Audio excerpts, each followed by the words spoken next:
Hey, Kurt Sasso from TGT here at C2E2 with Don Griffin of Zorphbert and Fred. How you doing today, Don? Pretty good, pretty good.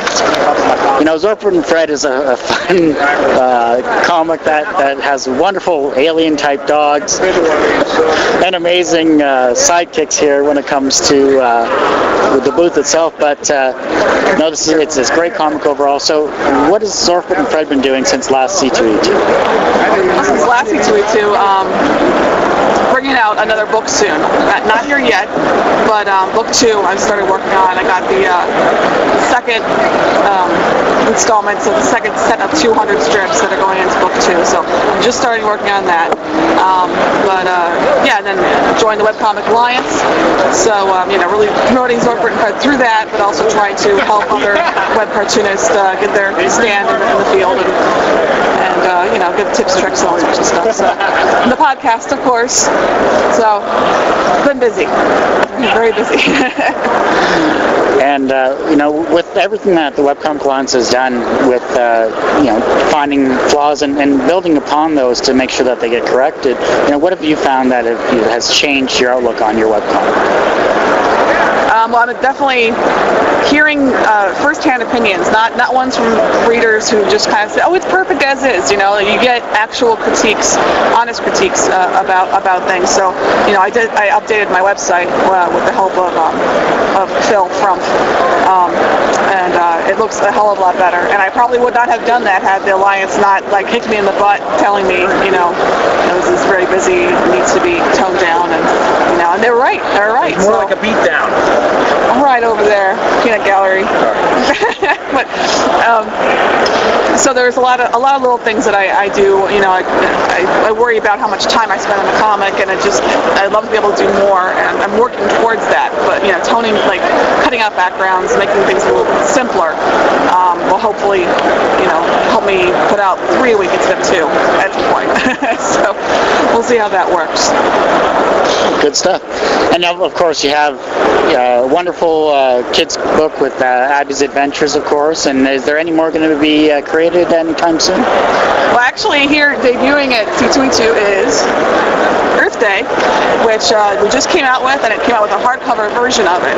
And this is obviously very hot topic right now, environmental and green. And in the story, Abby has a school project where she has to do something for the Earth and to help out the Earth. And she's a little fashionista. She's basically my opposite.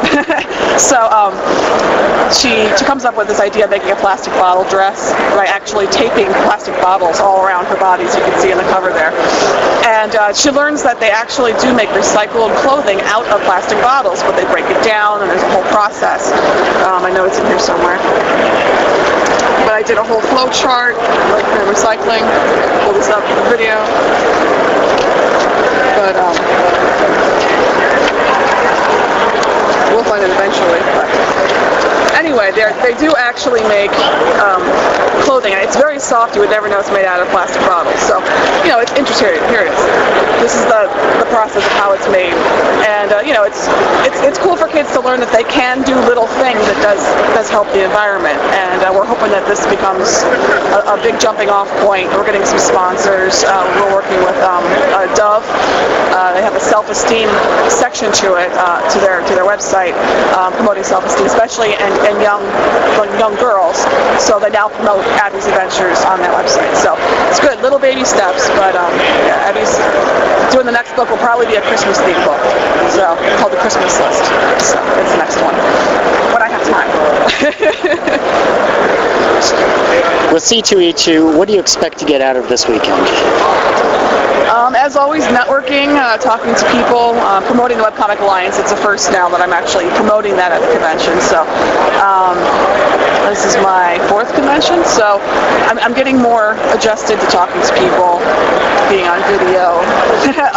So, you know, it's I'm getting better at it. I'm not as nervous with a lot of things, so I'm hoping that, you know, I can better promote myself and not be as shy with things. But, you know, networking and seeing how much I can sell.